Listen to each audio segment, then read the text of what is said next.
My wife called me selfish, divorced me on our anniversary, moved in with another man, then came crawling back when she saw how successful I became. Alright, so here's what's been going down, and I'm going to try and explain it even though it's all pretty confusing for me right now. My wife Sarah and I have been hitched for 8 years, and just last month was our anniversary. Rather than getting me something typical like a watch or some cologne, she slid an envelope across the table at this nice restaurant I thought we were there to celebrate at. Surprise, surprise, it was divorce papers. She just sat there, all calm, watching me read them, like she expected a thank you or something. I keep rerunning that moment in my mind, how she was so chill while I felt like everything was crashing down. I can't wrap my head around how someone you love can do something like that. Then the waiter swung by, asking if we wanted dessert right after I was done reading, and I was just dumbfounded. Meanwhile, Sarah ordered tiramisu, like nothing even happened, and just dug in, while I was sitting there trying to figure out what I did wrong. But let's rewind a bit. This whole thing really kicked off about 6 months ago when the company I worked for got bought out by this huge corporation. They gave us middle management folks an ultimatum, but let's be real, it was more like a shove out the door. They said we could either take a 20% pay cut and stick around with less responsibility or take a severance and leave. It was clear they wanted most of us gone.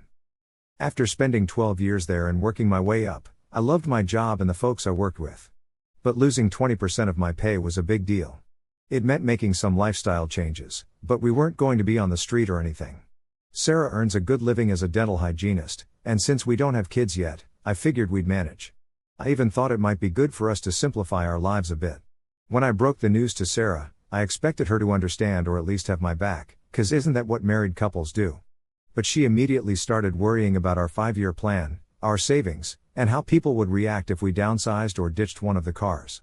She kept saying, "You need to think about our future, this isn't just about you." We ended up arguing, and both said things we didn't mean. She accused me of being selfish, while I thought she was being superficial, caring only about money. She left for her sister's place and didn't come back for 2 days. When she did, she acted cold and distant, but I figured she just needed some time. I decided to stay with the company and take the pay cut, thinking she'd eventually see it was the right move. But she just got more resentful and would make snarky remarks about me not being man enough to keep my full salary. She'd compare me to her friends' husbands who were getting promotions and even left articles about career advancement around the house. I started feeling like she'd never really supported my career, just the paycheck it came with. Things got really twisted when I began mulling over the idea of starting my own consulting business. I had tons of experience and knew smaller companies could use my help. When I hinted at it to Sarah, she shot it down as too risky. So, I did some research on the side and got positive feedback from former clients and colleagues. I lined up some solid contracts and was stoked to tell Sarah when I quit my job. But instead of being happy, she exploded, accusing me of making huge decisions without her and gambling our future. She said she didn't trust me anymore, which led to the worst fight we'd ever had, with both of us saying awful things. After that, it was like we were just two people coexisting miserably in the same space, barely talking unless absolutely necessary. So, things at home were a mess. We couldn't even coordinate schedules or pay bills without feeling like the whole house was a war zone. It got so tense and toxic that I practically lived at Starbucks or any coffee shop I could find, just to escape. Funny thing, though, my business was actually crushing it. By the end of the first month, I was banking almost as much as I did at my old job, even after taking a pay cut. And by month 2, I was cashing in more than what I used to make. But Sarah, my wife, couldn't care less. She seemed too wrapped up in being upset with me to notice. I kept hoping she'd come around once she saw we were financially back on track. But nope, she got even more distant, started working late, and going out with friends, leaving me out of the loop. I got suspicious, but didn't want to jump to conclusions, so I just gave her space, hoping we'd figure it out somehow. Now, let me tell you about our anniversary. It's super crucial to get why this next part hit so hard. Thinking back on it still gets me riled up, but I need to share it. Sarah suggested we hit up this fancy restaurant we went to on our first anniversary. I thought, hey, maybe she's ready to talk and patch things up. She looked great, all done up and seemed in a good mood for the first time in forever. I figured she finally realized how well my business was doing and saw I made the right call after all. We were having a good chat about work and her family, and I started to feel that old spark again. But then, she pulls out this manila envelope, sets it on the table, and calls it my anniversary gift. I was thinking tickets or a sweet card, something nostalgic. Boy, was I wrong. Opening that envelope to find divorce papers with my name filled in felt like a gut punch. She just sat there with this odd smile, like she'd been waiting for this moment. I asked her what was going on and she said she thought this was easier than a big blowout fight. Turns out, she'd been planning this since I took that pay cut, but was sure about leaving when I quit my job without a heads up. I reminded her how our finances were booming now, but she said it wasn't about money, trust and compatibility were the issues. The chat felt so cold, like she was just discussing mundane weekend plans. I got so upset I raised my voice, asking how she could do this on our anniversary. She just shrugged and said it was poetic justice, ending where it all began. After this shocker, I left money on the table, stormed out, and just sat in my car for ages trying to wrap my head around it. When I finally got home, there she was packing her suitcase, saying she'd crash at her sister's while we worked out the next steps and her lawyer would ping me about the paperwork. She was so calm, like she'd been rehearsing this breakup for months. But then, it got even crazier. A week after she moved out, I landed this epic contract, tripling my income. I was over the moon and told Sarah because, well, I was still hoping she'd see how well everything was turning out. Instead of being happy for me, she got really quiet and asked if we could chat over coffee. We met near her sister's place, and she started saying she'd been thinking maybe she was too quick to the divorce decision, that she missed me and our life together. Initially, I felt relieved because I still loved her and wanted to believe we could fix things. But the timing seemed off. I started pressing her for details, and then she let it slip. Turns out, she'd been seeing someone else for 2 months, some guy named Derek from her work. She claimed they hadn't slept together, and it was just because she was lonely and angry with me, but it didn't really matter at that point. I was devastated, realizing she was involved with someone else while we were still together. She said she got involved with Derek because she was lonely, but now she realized she wanted to work things out with me. But I was so hurt and angry, I couldn't even think straight. I told her she couldn't just waltz back into my life now that the money was rolling in after she'd already stepped out and got involved with someone else. So, we had this back and forth chat for like 2 hours. She was crying and begging me to give her another shot while I was just trying to wrap my head around the fact that she'd been lying to me for months. It seemed like she only wanted a divorce because she figured she had Derek lined up as a backup. Now that my business was doing great again, she seemed to be having second thoughts about who was the better option for her. I finally said I needed some time to think because I was too upset and angry to make any big decisions right then. She said she got it but hoped I'd consider counseling or trying to work things out since she still loved me. She said she made some bad calls because she got scared but believed we could work through it if we both wanted to. That was 3 weeks ago, and since then, she's been blowing up my phone, wanting to meet up or do couples therapy or talk about our future. I've been dodging her because I'm still figuring out how I feel about this whole mess. The thing that really hits me is how sneaky and manipulative it all seems looking back. I'm left wondering if she ever really loved me or just loved the security and lifestyle I offered and was ready to jump ship when she thought she had something better lined up. Now, my buddies are torn about what I should do. Some say marriage is tough, and mistakes happen, so if she's genuinely sorry and wants to work on things, maybe we could move past it. Others say what she did is a deal breaker and I should just find someone who wouldn't leave when things get financially rough. My sister thinks Sarah's a gold digger who showed her true colors when she thought I might not succeed, and taking her back would be insane. But my mom thinks I should at least try counseling since 8 years of marriage is worth fighting for, and people do dumb stuff when they're scared about money. I'm honestly torn, bouncing between wanting to give her another shot and thinking I'd be a fool to trust someone who could be so cold about our marriage. I keep wondering if this is who she really is and the person I thought I married was just an act. So, am I the jerk if I refuse to work things out and just go ahead with the divorce since she says she wants to stay married now? Or should I give her another chance even though I might never fully trust her again?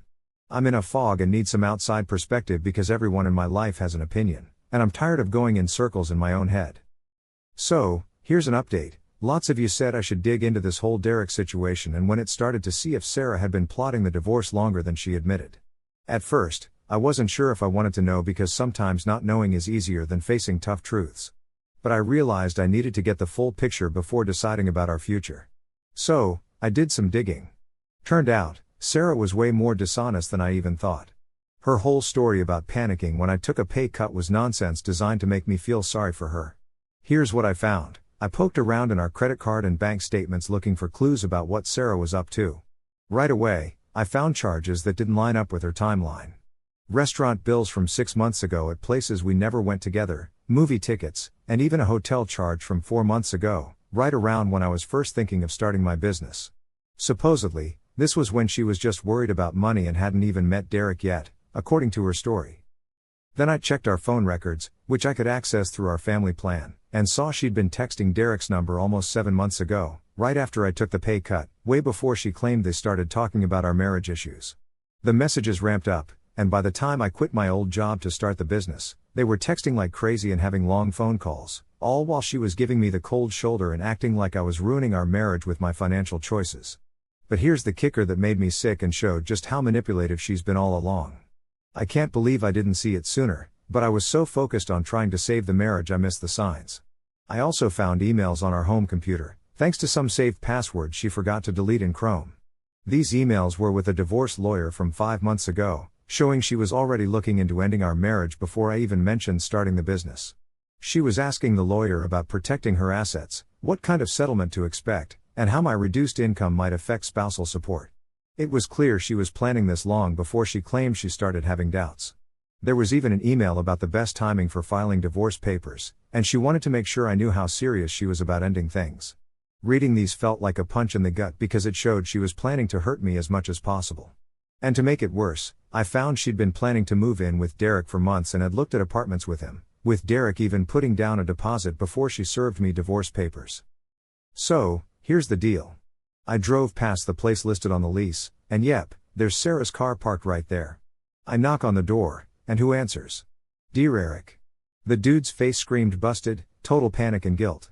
He tried to shut the door on me, but nope, I barged right in.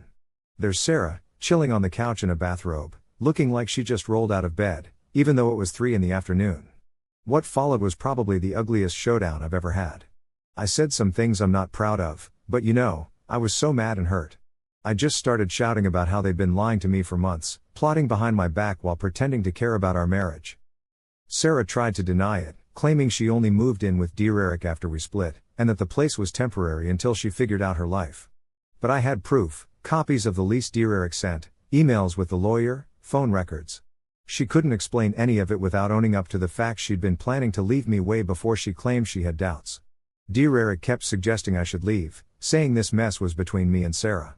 I shot back that he'd been texting my wife for ages while we were still married, so he was definitely involved.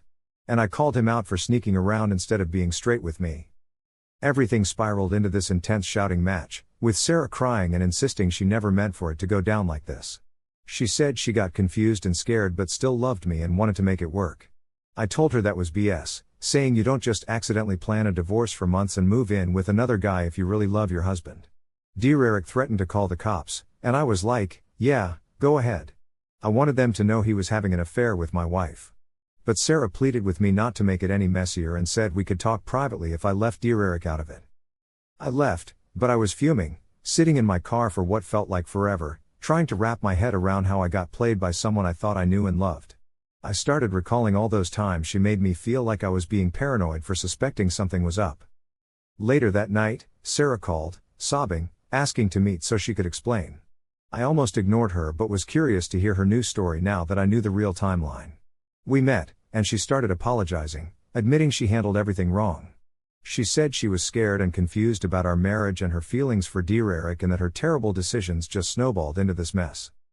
She tried justifying her chats with a lawyer and apartment hunting as exploring options, claiming she wasn't completely sure about leaving me until I quit my job without a heads up.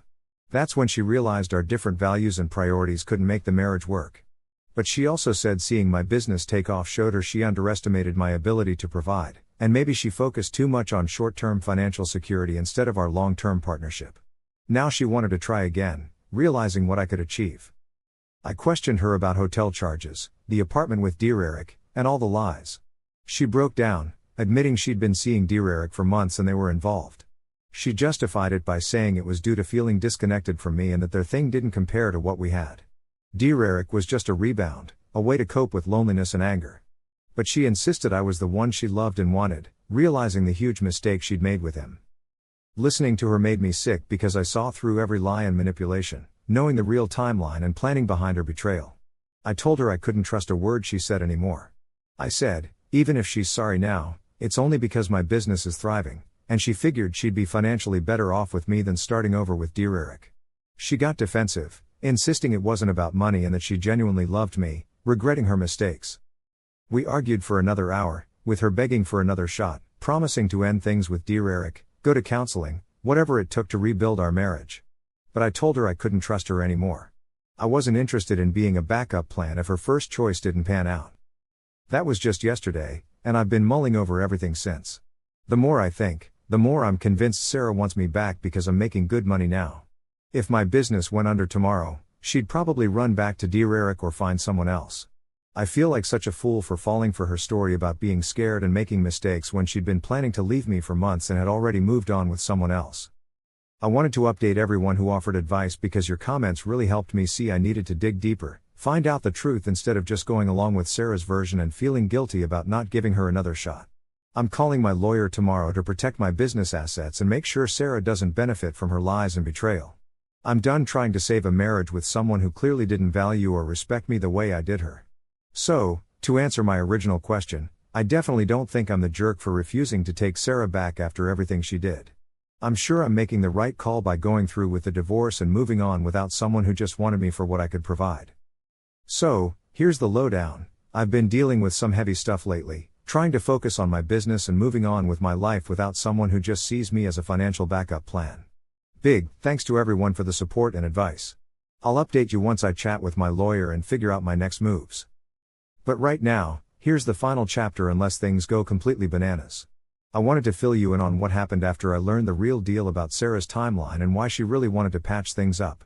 Yesterday, I talked to a divorce lawyer for a good 2 hours, showing all the dirt I had on Sarah's scheming and her fling with Derek.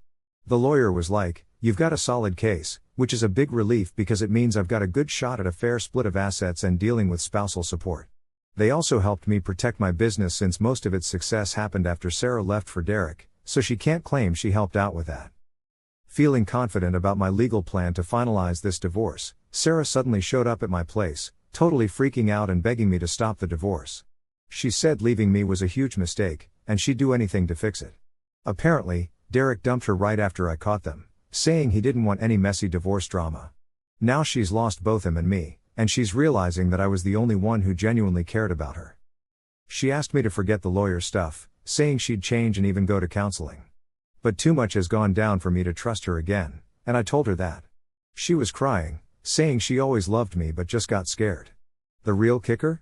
Even while crying, she kept bringing up how successful my business is and how we could have a great life together. It was clear she was more into the lifestyle and security than actually being into me. She even mentioned how her sister said it's tough to find a guy who's both successful and kind-hearted, and she shouldn't let that go. That's when I knew it was all about the money and not about loving me for who I am. I made it clear that I was going through with the divorce, and she needed to start living life for herself, not depending on others. Things got heated, and she accused me of being cruel, saying I'd regret throwing away 8 years of marriage. I kept my cool, explaining that I was being realistic about who she'd shown herself to be. She left, threatening to fight for half of everything, including my business, but I'm ready for that, thanks to my lawyer. This morning, she texted me, apologizing for getting mad but still hoping I'd change my mind. It's kind of sad because I think a part of her really believes she loved me despite everything. I'm meeting my lawyer tomorrow to finalize the divorce stuff, and for the first time in a while, I feel relieved and optimistic because I'm making the right move, not getting sucked back into a relationship that wasn't what I thought it was. If you haven't yet, please subscribe. And hit the notification bell to stay updated with more crazy real-life stories happening around you.